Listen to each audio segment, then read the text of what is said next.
긍정적으로 발상하는 법칙 6. 마음이 약해져서 소극적으로 행동하면 몸도 쇠약해진다. 고민하는 상태에서 건강은 멀어진다.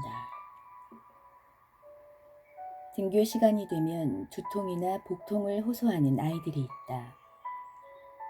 그런데 집에서 쉬게 하면 점심 무렵에는 말짱해진다. 꾀병이나 게으름을 피워서 그러는 것이 아니다. 등교 시간이 되자 정말로 복통과 두통이 생긴 것이다. 사실 마음은 학교를 가야 한다고 하는데 무의식의 저편에서는 학교에 가고 싶지 않은 소용돌이가 치고 있는 것이다. 교실은 늘 즐거운 일만 일어나는 곳은 아니다. 인간관계와 공부에서 흥미를 잃게 만드는 일이 얼마든지 일어날 수 있다. 아이들끼리 모여있기 때문에 괴롭히거나 괴롭힘을 당하는 일이 일어난다. 이렇게 괴로운 일에 대한 심리적인 압박감이 아이들의 마음에 부담을 주고 복통과 두통을 일으키는 것이다. 월요일이 되면 자주 결근을 하는 샐러리맨들도 있다. 등교를 거부하는 아이들처럼 월요일 아침이 되면 갑자기 몸 상태가 나쁘다는 이유로 결근을 하는 것이다. 이런 사람들은 마음속 어딘가에 이런 일은 나에게 맞지 않아 라고 생각하는 경향이 있다.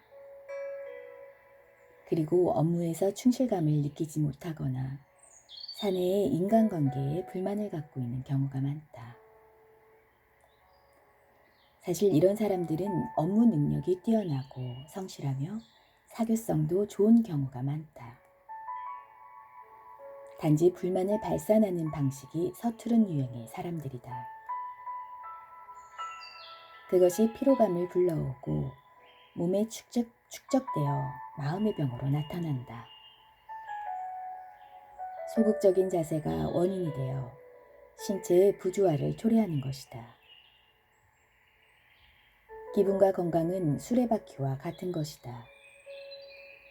끙끙대며 고민을 하거나 근심에 빠져 있다 보면 체내의 호르몬 분비에 불균형이 일어나 질병을 초래하는 것이다. 반대로 그것이 원인이 되어 문제를 해결한 사람도 있다. A씨는 상사에게 지방으로 정근을 갈 수 있느냐는 질문을 받고 아주 난감해했다. 부모님이 병상에 누워 있어서 도저히 정근을 갈 수가 없는 상황이었기 때문이다. 이런저런 생각을 하는 동안에 식욕은 떨어지고 밤에도 잠을 설치기가 일쑤였다. 결정을 해야 할 시점이 다가오자 A씨는 복통을 일으켰고 위궤양이라는 검사 결과가 나왔다. 그동안 어떻게 해야 하나, 병이라도 걸리면 정근을 가지 않아도 될 텐데 라고 생각했었다. 그런데 정말로 병에 걸려버린 것이다. 결국 정근은 다른 사원이 가게 되었다. A씨의 위궤양은 약과 잠시 동안의 휴식으로 치유가 되었다. 한숨을 돌리고 나자 병도 나아버린 것이다. 심리적 부담이 사람의 몸에 얼마나 안 좋은 영향을 미치는지를 알 수 있는 사례이다.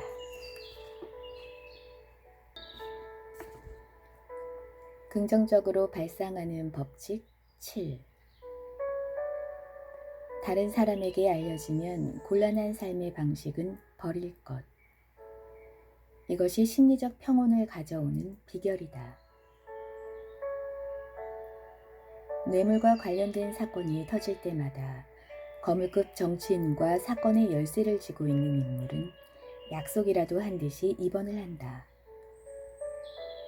활동적이던 사람이 느닷없이 입원을 하면서 면회는 일절사절한다. 그리고 취재진은 의사에게 혈압이나 당뇨병에 관한 이야기 등 사건과는 관련이 없는 이야기들을 듣게 된다. 이들은 면회까지 사절해야 할 병자이긴 하지만 사건이 들통나기 하루 전까지만 해도 버젓이 술집을 출입했다. 그래서 분명히 꾀병이라고 생각할 수 있다. 어떨 때는 병원까지 매수된 것이 아닐까 하는 의구심이 들 때도 있다. 하지만 이들 대부분은 꾀병도 매수도 아닌 정말로 환자가 되었을 가능성이 크다.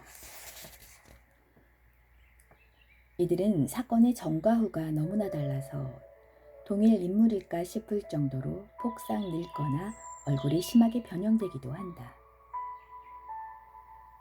왜 이렇게 갑자기 변하는 것일까? 사람은 누구나 나약한 존재로 철면피도 아무나 할 수 있는 것이 아니다. 대부분은 마음속 어딘가에 양심이 남아있기 때문에 악행이 발각되면 심하게 심리적 동요를 느낀다.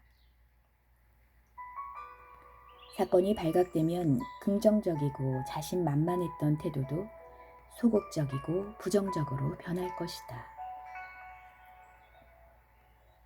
모든 명예와 재산을 잃게 될지도 모른다는 불안과 동료나 부하들이 등을 돌릴지도 모른다는 압박도 느낄 것이다. 사람의 마음속에 있는 나약함이 그대로 드러나는 것이다. 이렇게 되면 혈압은 순식간에 올라가고 당뇨는 악화되며 동맥경화가 생겨 중병에 걸린 환자처럼 보이는 것이다.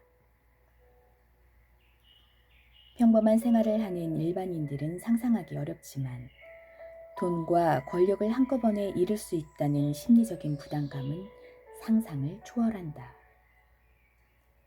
이런 스트레스는 몸과 마음에 측정할 수 없는 나쁜 영향을 미친다.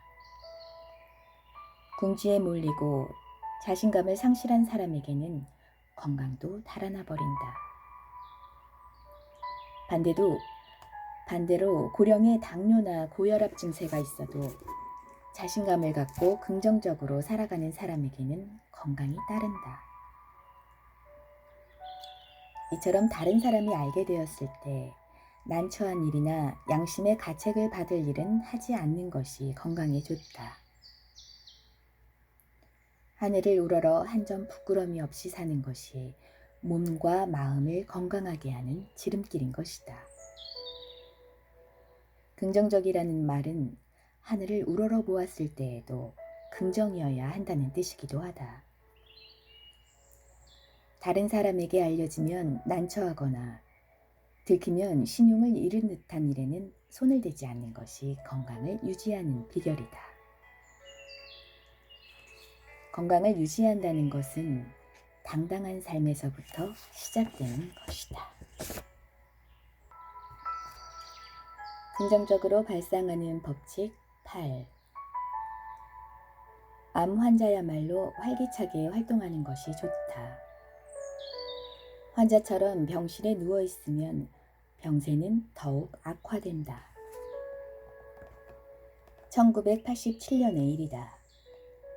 암 환자 7명과 가족, 그리고 후원자들까지 합해 17명이 몽블랑 등산에 도전했다.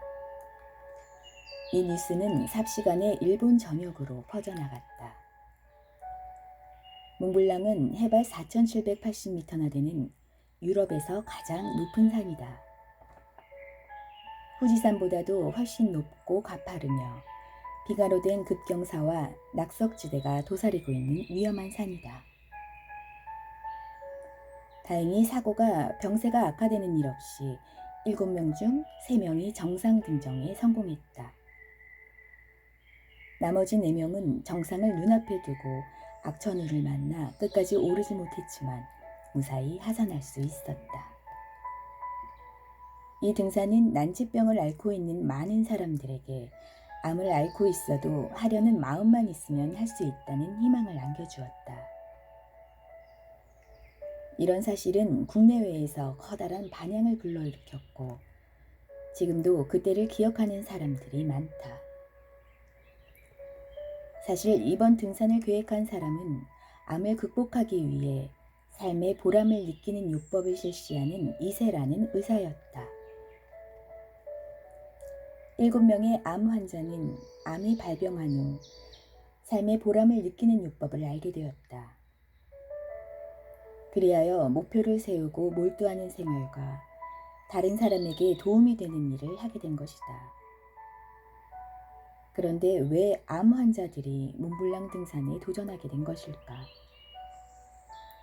몽블랑 등산이 이들이 느끼는 삶의 보람이었고 인생의 목표 중 하나였기 때문이다. 이들은 암에 걸렸다고 해서 꿈과 희망을 버리지 않았다. 그렇다면 몽블랑 등산은 7명의 암 환자에게 있어 어떤 효과가 있었을까? 이들은 등산하기 전에 목표를 달성하기 위해 등산 기술을 익혔고 체력을 쌓았다. 그 결과 등산한 후에도 소기의 목표가 달성되었다는 충만감을 느꼈다. 또한 등산했던 경험을 살려 강연회에 초청을 받는 등 바쁘게 보냈다. 이 같은 생활의 변화가 살아야겠다는 강한 의욕을 길러준 것이다. 등산에 참여했을 때 암이 상당히 진행되었던 두 사람은 유감스럽게도 세상을 떠났다. 하지만 이 두 사람도 세상을 뜨기 전까지 직장에 복귀하여 암 환자와 가족들을 위한 봉사 조직을 만들어 활동했다.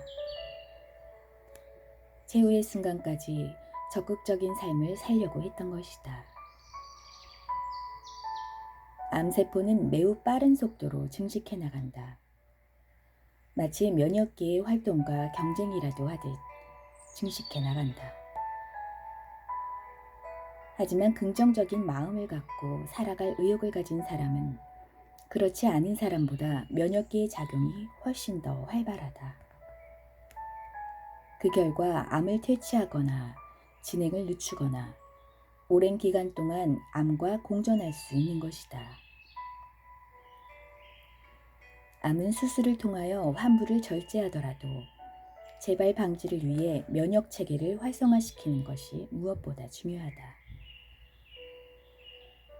암에 걸린 순간 취미도 일상생활의 즐거움도 모두 잃어버리는 사람이 있다. 이런 사람들은 그 순간부터 암에 패배하는 것이다. 병에도 승리하는 패턴과 패배하는 패턴이 존재한다.